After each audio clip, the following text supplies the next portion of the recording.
Hello and welcome to Morning Brew on Labour Social. It is Friday, the 9th of June, 2023, and we got him! Again, Trump has been indicted again on federal charges this time. So before it was just like state charges, it was just the state of New York being in charges, but now he's actually gone, he's gone down. He's not gone down yet. We're going to see him next Tuesday. We're going to see you next Tuesday, in court, I guess. And he's been indicted on seven charges. And I just want to read some things. 18 USC 793E. I'm not going to read out the names of each of these charges, but here's what he's been charged with. Willful retention of national defense information. If convicted, carries a penalty maximum of 10 years in prison. 10 years! Conspiracy to obstruct justice, maximum of 20 years in prison. Withholding a document or record, max of 20 years in prison. Corruptly concealing a document or record, max of 20 years. Concealing a document in a federal investigation, max of 20 years. Scheme to conceal, 5 years. False statements and representations, another 5 years. Now look, let's not get ahead of ourselves. He might not get convicted. And even if he does, he might not go to jail. Rich people tend to not go to jail in this lifetime, I'm afraid. That's why they invented heaven, hell, places in the afterlife for people to be punished for their crimes, because you weren't going to get them in this life unless you're not born rich, and then you're in trouble if you actually, commit a crime. So I just want a big shout out to everyone watching this. We've got Johnny Copperhead, we've got Houghton123, we've got Lee is out there busy with work, so just listening. Hi Lee. We've got Danilo saying, don't get all too excited, the trial is in Florida, Trump Central basically. Well, yes, but it isn't a lot following the same dysfunctional path. Yes, they should all be in jail as well. The New York case was civil, not criminal. There are loads more charges coming. Georgia is aiming for 20 years with RICO charges, which is fantastic. Forget about the Green Mile. This is the Orange Mile. Love it. Big shout out to Hey Hunt there and Scoopnum and Marza Jenner, who is also in the chat. AB is there. Hey AB, how you doing, mate? I'll see you in a couple of weeks in Africa. Oh yay. Yeah, it's next week. It's next weekend. Come on, AB, let's do it. So this is obviously absolutely fantastic news. And obviously we have to take it with a pinch of salt because it is Trump and he can spin this to his advantage for getting votes and things. But what I'm thinking is a couple of things. Right, first of all, it's going to be really hard for him to be like on a campaign trail and going to court at the same time. And in the US, they've got like 3 rules for who can be president, and they've got to be born on American soil. So that could be the USA, or it could be one of the territories of the USA. It could be somewhere like a US aircraft carrier or the Panama Canal Zone before 1999, and you're still American, right? The other rule is you've got to be 35. That's it. I don't know what the third rule is. If someone wants to tell me in the chat, I'd love that. But basically, there's no rule in the US Constitution about not having a criminal run for president. And one of the things about charismatic criminals, and I know we don't find Trump charismatic, but his base do. It's Republican voters think he's the best thing since sliced bread. They think he's the one politician who tells the truth, even though he lied on thousands of occasions when he was president, before he was president, and now after he's been president. They think he's great because it becomes like a personality test, and obviously Biden isn't that interesting, but he's competent and he can get shit done, which is important. It's one of those things in politics, being able to actually do things that you say you're going to do, unlike Trump, who basically promised the moon and delivered Muslims getting into the country. He didn't stop the woke mind virus. He didn't do any of that stuff. But you think about any kind of like major gangster like Al Capone or Pablo Escobar, they generate a personality cult around them, and some people really gravitate to it. In the same way that strange people write to serial killers in jail and ask to marry them. Yeah, a bit of a dysfunction in the old frontal cortex or whatever it is. I don't know why people do it, but they do, and there's enough of them to cause trouble. But having said that, the fact that this guy is not just being brought in trial in New York, he's also going to be brought to trial now in, I think, Miami. They're holding this trial in Miami, but it's a federal charge. And also, we're looking at his involvement in 9/11, but the other 9/11, the 6/1, or 1/6, I suppose, if you're American, the January the 6th insurrection that he instigated. And also, I mean, it's like, but wait, there's more. But also, there's the fact that he rang up the governor of Georgia and straight up asked them to defraud the election on his behalf for the exact number of votes he needed to win. Yeah, anyway. Resident in the US for 14 years. Thank you very much, Jeff. There you go. That's a third thing you need to be. Resident in the US. So basically, if you're a 35-year-old serial killing paedophile and you've been in jail for 14 years, then yeah, that works for some bizarre reason. Morning Blase, just caught up with your new video there. I'm sorry, we're having some problems with our chat here. Not the chat, the feed is not coming through properly. Let me know if you see the spinning wheel of doom. Let me know. I've got a monitor now that shows me what's actually going out, so I'll keep an eye on that. Great video.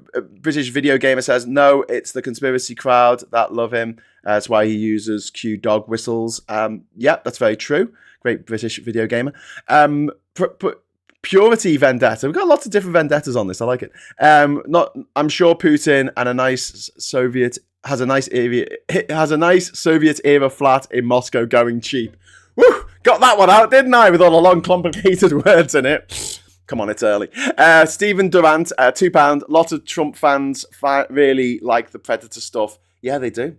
They do. It's a bit weird. But thank you very much, Stephen, for the £2 super chat. Super chats are open. Got a very, very busy schedule today. So after this show, I've got to do a moment of truth. And then at 11 o'clock, I'm going to be chatting live with Phil Morehouse about the events of the week. So join us for that. That's between 11 and 12. Normally, we do that at 1 o'clock. But this afternoon, I'm actually getting on a bus, a megabus, to go down to London.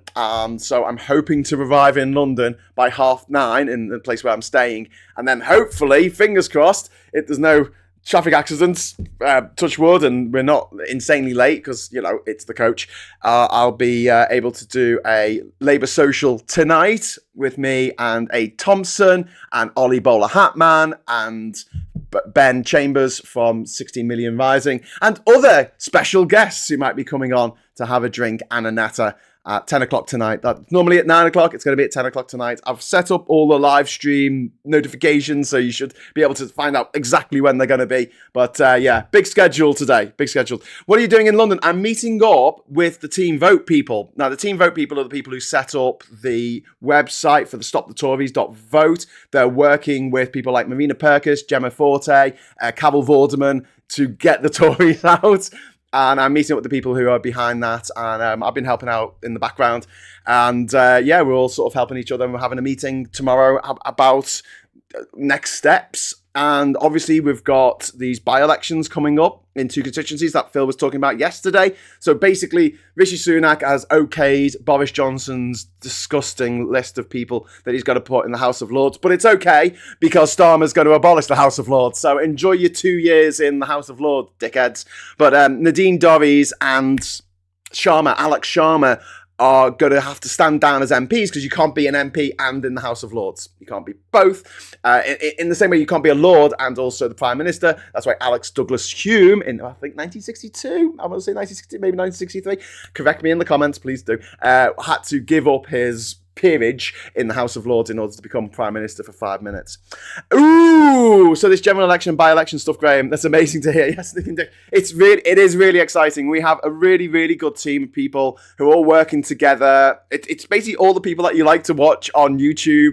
We're all helping each other out because we want the Tories out. And what's wonderful about this is we've got Lib Dems, we've got SNP supporters, we've got Greens, we've got Labour supporters like myself, and we're all working together because we just want the Tories out. And this sort of rainbow coalition is really what I want in politics. I want people working together to achieve a common goal that is to the benefit of everybody. And that's not going to happen with the stupid adversarial politics that we have, where you meet people who are Labour and they slag off the Lib Dems more than they slag off the Tories. And I'm like, get your priorities straight. Or you get people who are Labour who slag off Labour more than they slag off the Tories. And I'm like, mind blown, man, mind blown. Vorder woman, yeah, she's absolutely brilliant. Yeah, she was on, Carol Vorderman was on James O'Brien this week, and she did a really good interview with Joe. If you check that out on the Joe YouTube page, which is fine. That they have their own show called Pubcast. It's not like I've been doing Pubcast for 5 years, but whatever. They can call it what they like. I don't mind. I'm sure there's other TV shows, shows on YouTube what they call Morning Brew or The Agenda or something. It's all quite generic, isn't it? It's all quite generic. Although their Pubcasts, if you've seen it, is not actually in a pub. And I'm like, I had to change the name for Three Blokes in the Pub because I thought that the title was stretching it a bit, because we weren't always, we didn't always have three blokes. Sometimes it was me and another bloke and a woman, or there's four of us, or there's only two of us. But it was always in a pub. We always made sure we found a pub. Happy is a £5 super chat. Thank you. By-elections not happening. Nad Sharma and Stanley Johnson have been dropped from the list. Oh, shit. Okay. That's news to me. Sorry, I didn't see that in the news. I was too busy. When I got up this morning, I was just like, oh my God, Trump's indicted. So I was just like reading up about that. Sorry. No, thank you very much for the £5 super chat. And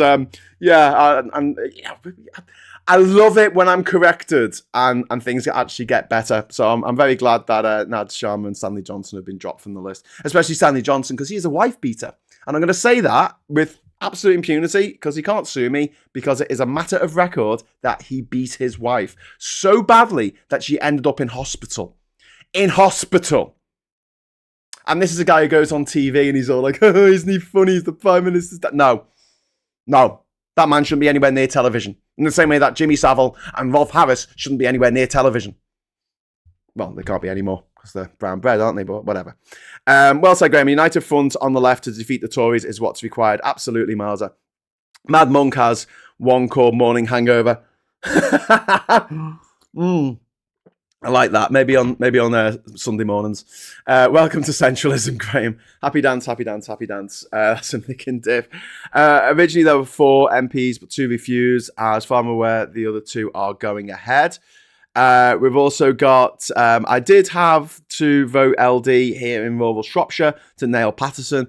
Not to vote Labour for the first time, but ditch the old chiseler. Yeah, purity. I mean, that's something that all of us are going to have to do. In the next election, we are going to have to hold our noses and vote for, well, not everyone, but there's only going to be about a third of the seats that actually are going to change. 2/3 of the seats aren't going to change no matter what we do. But yeah, that's 1/3. It's going to require a lot of tactical voting, and we really hope that the Reform Party fields candidates in all of the constituencies that we're hoping to take off the Tories, because they will peel some of the votes away from the Tories, and that's what we want.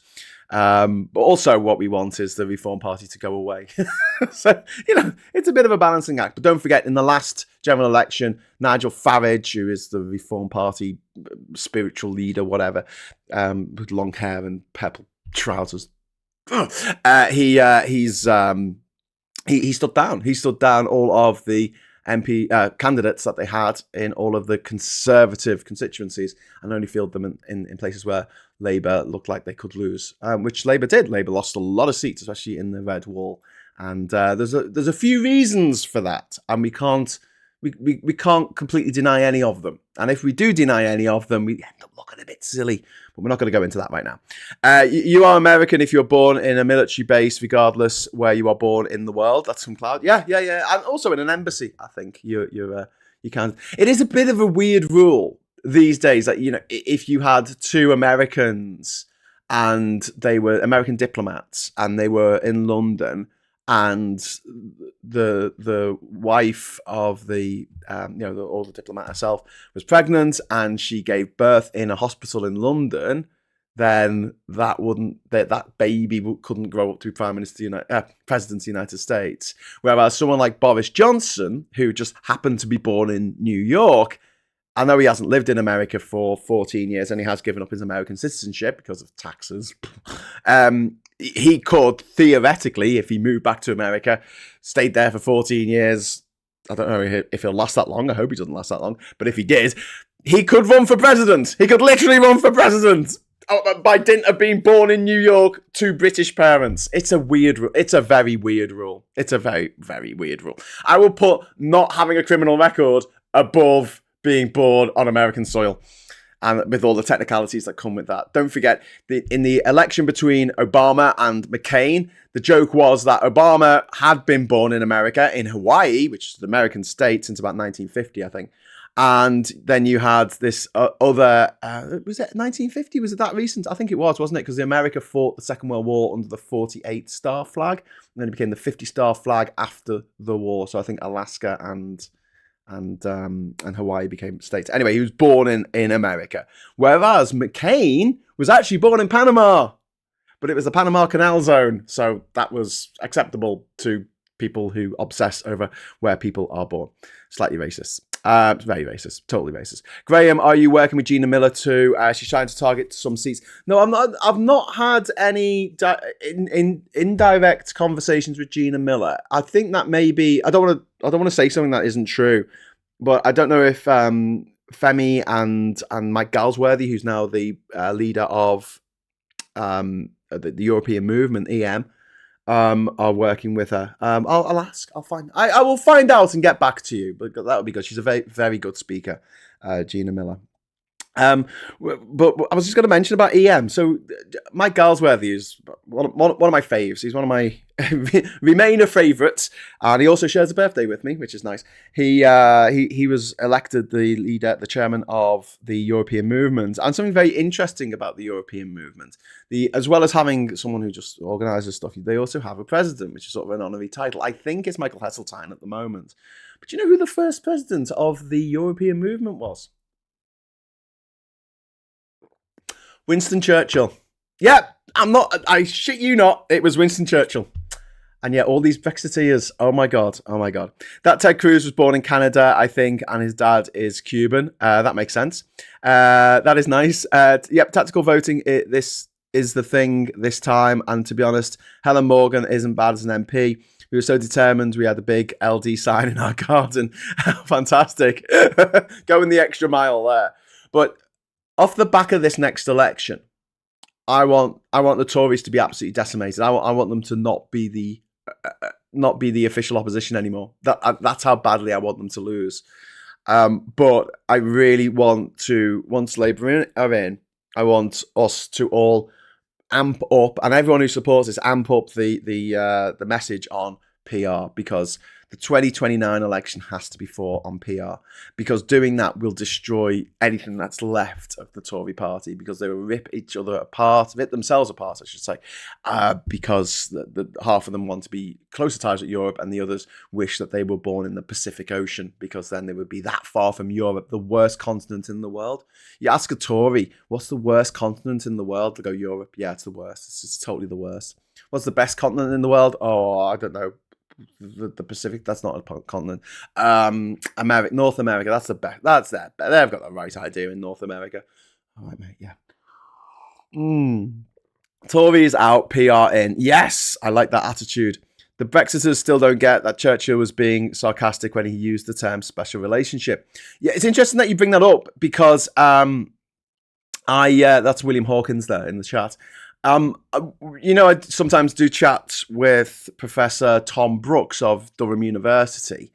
He studied politics in America for years. He got his PhD in America, and then he came over to the UK. And it was only when he came over to the UK at the age 30-something that he first heard the term special relationship being used specifically about the US and the UK. You'd never heard it in America. All those years of study of politics and the law, and he never heard it. He heard it about Canada. He heard about the special relationship with Canada. Never about Blighty, I'm afraid. Never about Blighty. My monk, me and Saskia were at the meeting with Mary Black last night. Oh, fantastic. I like Mary Black. She's fucking brilliant. She's very brilliant, sorry. Same, for the sake of any progress to this country, we must eliminate them as much as possible. Uncle Heavy, whilst I want the Tories gone, I'm not sure a massive majority would be good for democracy and elected dictatorship better than the Tories, though. Well, Uncle Heavy, that's why we need PR, because all we ever have is an elected dictatorship. That's what we have in this country. We are, and Jean-Jacques Rousseau wrote about this 200 odd years ago, saying British people think they're free. They're not. They're only free every 5 years when they have an election. After that, they are enslaved. And it's very true. Once these people get into power, anything they want is not impossible for them if they have enough will to do it and an 80-seat majority. And that system has to change. We need a more consensus-built politics where we work together with other parties across the bench, across the aisle, whatever you want to call it. Our political system is not fit for purpose at the moment. It is not doing the things that we need it to do to grow our economy, to combat climate change. I mean, oh my God, look at New York this week. New York, those pictures you see where it's like New York normally, and it's the picture of all the skyscrapers, and then it's like New York on Wednesday, and it's just this disgusting yellow smog, smoke. Horrific. It looks like that bit in Blade Runner where he goes out into the desert to find Harrison Ford. Blade Runner 2049. Sorry, spoilers for anyone who's not seen it, but it has been out for a good 6 years. Come on, get with the programme. Rumours of the Tories' demise would be sadly exaggerated. Well, there will always be the party of the rich, the nasty party, the party that just wants to make the rich richer and wants to make the poor suffer. And that will always exist. But what I'm saying is that if we can get into a situation where they can never hope to get into power again, that would be a good thing. And also it would bring the Overton window, pull that window back over to the left where it belongs, especially in a case in the next few years when we are in serious dire straits at the moment when it comes to the climate. We are looking at the entire northern ice cap melting in the summers in the 2030s. The whole thing melting, the whole thing gone because of climate change, because of human climate change that we've done. That was us. And all my life, for the last 44 years, the boomers have been in charge. Since I was born, the boomers have been in charge. And they have had the opportunity to do something about climate change. Like they did something about smoking eventually. They found out that smoking was linked to lung cancer. They demonstrated it. Absolutely irrefutably in the 1950s. It wasn't until 2007 that it was actually banned in public places. The governments move slow.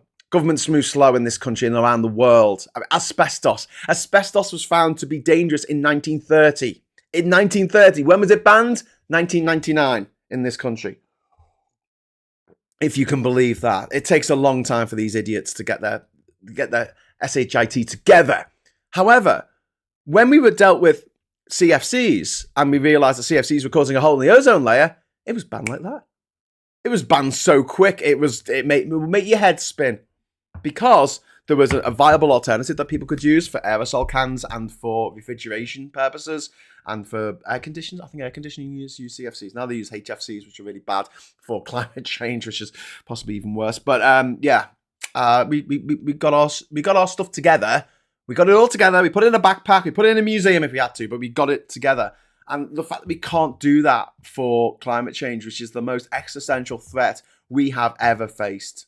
This is it, really, because it's happening. Whereas you could look at the nuclear standoff in the 1960s and say, well, it didn't happen. Yeah, it didn't happen. It was a threat. It didn't actually happen. Climate change is happening. It's happening now. It's an emergency. We need to do something about it. And we had the first day of Primavera. I think it's in Barcelona or Madrid in Spain on Thursday. I think it was yesterday. Was cancelled. The whole day was cancelled because of the bad weather. And apparently we're going to get some pretty torrential downpours over the weekend, I think, in some places in the UK. The weather is going to get more extreme. This is what we were told in the 1970s by scientists who were looking at this kind of thing. People were like, no, you can't trust the scientists. And the people who said that were being paid by the oil companies to say, don't trust the scientists. Which is why I want all these oil companies and the execs and everyone to go to jail. I want them on that barge. You know, the barge that I want off the coast of South Georgia Island. That's where I want them. I'll just jump into the chat a little bit more. So something I wanted to mention. Rachel Reeves was in the news this morning another item I wanted to pick up on. But obviously Trump has sucked all the oxygen out of everything else that's happening in the world. But Rachel Reeves, she's accused of dialing back the, I think, 28 billion pledge a year towards fighting the climate disaster. And you read down into the story and you're like, okay, right. It's not quite that they're not going to do it. It's that they're going to bring it in phased increments until 2027 when it will hit the exact 28 billion a year.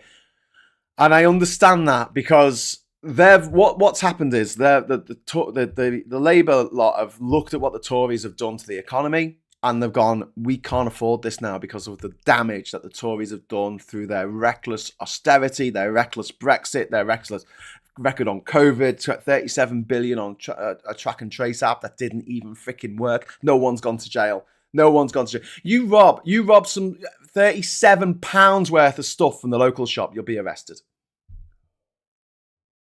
37 billion goes up in smoke. Oh, well, you know, shit happens. Oh, my, I'm cut off there. I shouldn't put my hand there. That's supposed to go behind the chat there. The greed of those. So anyway, yeah. So they've looked at the state of the economy, and this got me thinking about people who bang on about the fact that Starmer promised us these things, and he hasn't delivered these things that he promised to do. I just want to say a word on this because obviously this comes up in the chat and also in the comments a lot. When you're running for leader of a political party, you can say what you want. You can say that you want to do this and you want to do that. But the reality is it's a party. It's not an individual person. It's not a presidency. You can't decide, okay, I personally am me alone. It's going to set the policy for the future government of Labour. It's up to the shadow cabinet to decide together what they're going to do. And the leader can say, well, I would quite like to do X, Y, Z. And then someone will put their hand up and say, well, we can't actually do it that way because of circumstances, COVID, the invasion of Ukraine, Brexit, whatever. And so the leader in that situation, a good leader, says, okay, well, I will defer to your judgment on this. Let's have a vote on it. Okay, right, that's going to be our policy going forward. So when people say, oh, but he said he was going to do this and he's not going to do it, it's like, well, he can't. It's like it's like if you went for a job in a company and said, I want to do X, Y, Z, you would still presumably have people around you, a board or something, saying we have to all agree on this in order for that thing to go ahead. But what Starmer has done, and has done very successfully, and you can't argue with this, he has detoxified the party. He has moved it away from the Corbyn era enough that people who were never Corbynites, people who just wouldn't vote Labour because of Corbyn, are now coming back to the party and have come back to the party. And he's also got rid of the anti-Semitism, which are like the three most important things to me, because his job is just one thing, right? It's not about saying, yep, I'm going to do it. I'm going to deliver you the moon in a bucket. No, it's about getting Labour elected. And that's all I'm concerned about right now. And if he wants to write articles in the Express about how we're never going to rejoin Europe, even though we probably will, I don't care, because he's writing to a specific audience who are like idiots, who want to hear that kind of thing. They don't want their life's work destroyed once Labour get in. They don't want the fear of that, because you have to understand, to a lot of people in this country, although the majority think that Brexit was a mistake, there's still millions of people out there for whom Brexit is more precious to them than their firstborn. You've got to understand that that's how precious Brexit is to them. They will kill for their Brexit still, even today. And you know, when you have mothers and fathers who make excuses for their terrible children and then say, oh, but I love them. That's the way they feel about Brexit. Brexit might be a disaster. They might even acknowledge that Brexit is a disaster, but they still love it. They still love it. And that's a problem that we're going to have to deal with over the next few years. And there's a couple of ways of getting around this, and the fact that, you know, any closer ties with the EU, any steps closer to the EU is welcome as far as I'm concerned. But I don't mind the fact that it's, you know, real politic and all that shit. I don't mind the fact that it's not actually going to be what they're going to fight the 2024 election on. Okay, fair enough. Don't do that. But maybe the 2029 election, when it's all PR. Anyway, right. So I'm gonna sign off in a minute. Gilgamesh says Starmer has made Labour electable and not worth electing. Well, this is the thing. We have to judge them on what's in the manifesto. We will put it to the testo. for any fans of Sultan of Ping FC out there. What's in the manifesto is what we will hold them by. And until the manifesto comes out, we don't know exactly what's going to be in it. And they can say, we want to do this, we want to do that. But we can't really hold them to anything until we've got that election pledge, which is the manifesto, and we have the election. And once they are in power, one of the reasons this channel exists and why a load of us are working together on it is because we want to make sure that when Labour are elected, if Labour are elected, touch wood, hopefully they're elected as our next government, we can hold them to account and hold up their manifesto and say, hey, you said you were going to do this, effing do it. So there you go. Starmer is but one cog in the machine, important part, but a cog nonetheless. To not voting Labour solely because of Starmer is ridiculous. Yeah, Duke. I mean, I think Phil explains this a lot better than I do, but from my point of view, as a diehard Remainer and now a Rejoiner, I can see the plan there. But number one is they have to get power. Absolutely. Everything else falls away for me. They have to get these Tory bastards out of office because the Tories are destroying this country. They are destroying people's lives. They're destroying families. They've destroyed the economy. They're destroying us financially. They've destroyed our place on the world stage. They've destroyed our history. They've destroyed our culture. They're running around like absolute maniacs, cursing the land on which we live. And they need to go. So this is the only fire escape we've got. This is the only exit. This is the only option. And we're going to take it. But when we get out the other side, we need to make sure that whatever comes next is not just a bit better than the Tories. No, a lot better than the Tories. And if by 2027, the government has allocated up to £30 billion to fight climate change, to get to a position where we are net zero by 2030. Oh my God, please, can we do that? Because we are falling behind. Countries all over the world are falling behind on their pledges from the Paris Climate Agreement, which said we will stop the world heating up by 1.5 degrees. And all of us are failing. All of us. It's quite demonstrably horrific the way that we are playing fast and loose with the future of humanity. Because the world's going to be fine. You know, the planet, it'll still exist. And, you know, new animals will evolve. New animals will evolve over the next million years. But us, humans, yeah, you know, we're done for. Because there's not enough land for us to live on. There's not enough land to make crops. There's not enough resources because we've burnt them all. Then there's got to be fighting and war. And every single increment of parts per million of CO2 in the atmosphere that goes up, so does the probability of your offspring, of your children and your grandchildren dying violent deaths. And that's the reality of it.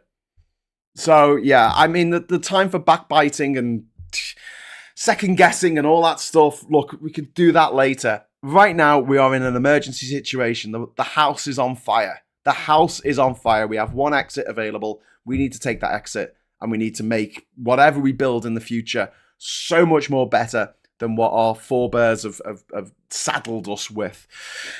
Anyway, right, so I'm gonna sign off because it is 10:05. Thank you very much for joining me. The cockroach utopia, that is our future, indeed. Day 2, sort out the COVID and Russian interference inquiries. Yes, that would be fantastic.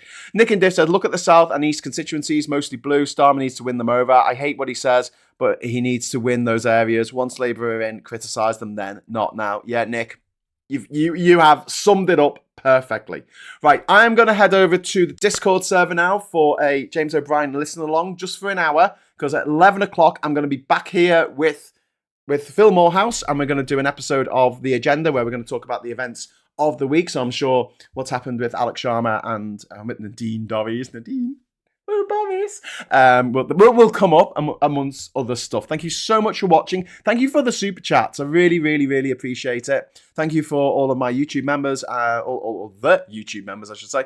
Yeah, there's a few of us working on this. So yeah, and thank you to all the patrons who are supporting Labour Social each month. If you want to do that yourself, just head over to patreon.com/ Labour Social. And I'll love you forever. Okay, so I'll see you at 11, unless you're heading over to the Discord server, and I'll see you a lot sooner than that. And until then, I'll say hello, good evening, welcome, and goodbye.